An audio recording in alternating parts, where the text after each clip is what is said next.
All right, guys, Sanj here. Welcome back to another episode on the Bodybuilding News Network, specifically episode 54 of a Bodybuilding Today. We're covering the 2021 Europa Pro in the men's open category. This is your finals before the awards are about to be handed out, and let's just go right through it, guys. I'm very excited to see how this turns out. Now, we have Vlad Suhoruchko in the red posing trunks going head to head against Tim Budesheim. Budesheim? I think I got it right this time. I hope I got it right. Inside joke if you guys are new here. But apologies, between him, Theo Leguerrier, and I never get that one right, and Sarhan Sarhan in the green trunks. That's his pro debut. All these guys look absolutely fantastic. I think all of them are going to be placing very well. I think it's projected for me. I have Vlad in third, Tim Budesheim in fourth, and then it's really kind of a toss-up for me between Theo in the black sparkly trunks, very nice trunks, and Sarhan Sarhan. A guy out of Palestine. I don't really think we see a lot of Palestinian bodybuilders, so that's really cool to see more countries represented, especially when we look at these European shows. But I think for these shots, it's going to be Vlad versus Tim, and I always thought that Tim looked a little shallow in the lower body just because his upper body is just so well built. But I think he's holding his own against Vlad. And then again, I think with Vlad, I wrote down that I loved his obliques, the conditioning. I loved just his conditioning overall. And he's just so big. He's so wide. He came in very full for the show. And you got to think this guy's in his mid-20s. He's my age, and he's just absolutely crushing the competition. Very excited to see how he places. And then also, I'm just very excited to see how he does in the near future. He's got so many years left in the tank for competing. I expect to see him on the Olympia stage in no time at all. And for your projected top 1 and 2 coming out of the finals right here, ROELLY WINKLAAR versus Nathan Asha. Now, these guys, they trained at Oxygen Gym together. They are friends but rivals, when you have that friendly camaraderie within gym mates. I haven't had that in a while, training alone besides me and the wife, but goodness, I think that Nathan Asha is giving ROELLY a run for his money. I have ROELLY as a favorite here just because he's just so big. He's made such improvements, at least in the prejudging. In the prejudging, he was so sharp.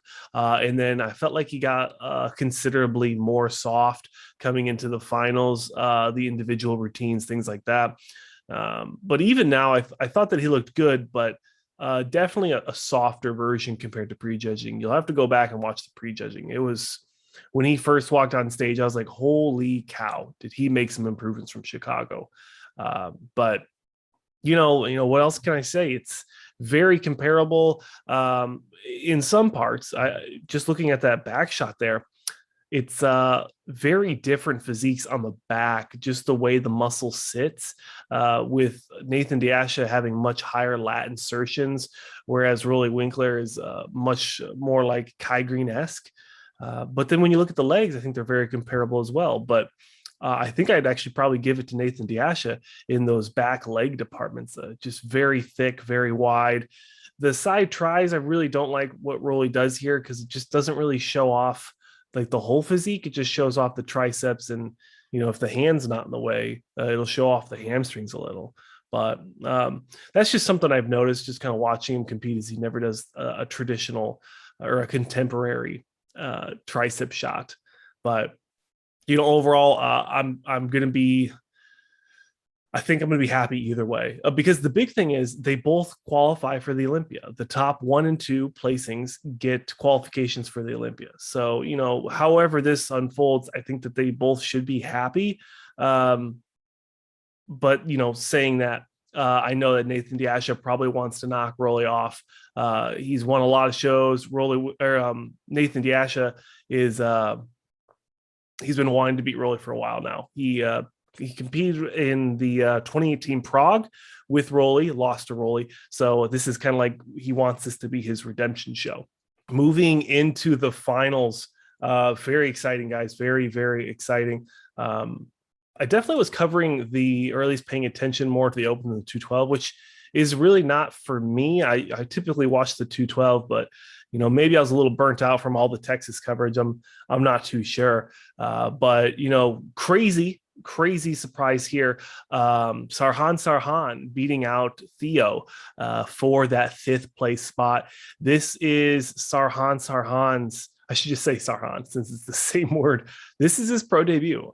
So just, amazing to see him in his first show get a getting a placing or a trophy spot.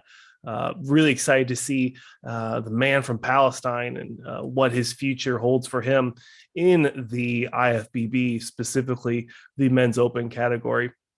In 4th place, I wasn't too surprised here. I thought that Vlad could have gotten 3rd, but I think that he's probably somewhat happy with this 4th place finish here in the Europa Pro Spain. Now, he's competed a few times so far, so he should have some points. I don't know if he's going to be able to qualify for the Olympia just off points in the Open, because you have to think all those other guys in the US who have a much larger variety of shows to compete in. Those guys, maybe like the Phil Klahars, the Dorian Haywoods, people like that have loaded up a lot of points competing so far. In third place, Tim Budesheim. Budesheim. I'm never gonna get it right. I apologize. I'm gonna have to write it out perfectly so I get it right every time. But I'm sure he's really, really happy with his 3rd place finish. Getting that one up on Vlad, moving into who knows what he's going to do for the rest of the year. I kind of critiqued him a little bit on the legs, and I don't know. I would like to see the legs just a little bigger, just because he's just so massive up top. And that's just my personal opinion. But overall, love his physique. I'm really happy to see him back on stage. We haven't seen him besides the Portugal Pro. Besides that show, the last time we saw him, I believe, was the 2018 New York Pro or the 2018 Cali Pro. I think he did both of those shows that year. So, and the big shocker, guys, the big surprise here, ROELLY WINKLAAR placing 2nd. And honestly, I thought it could have gone either way. Just looking at ROELLY's body English here, he's definitely not happy with that placing. He's not flexing anything. He's definitely probably disappointed in himself, which he really shouldn't be, guys. Placing 2nd at one of the highest tier European shows, non-American shows out there.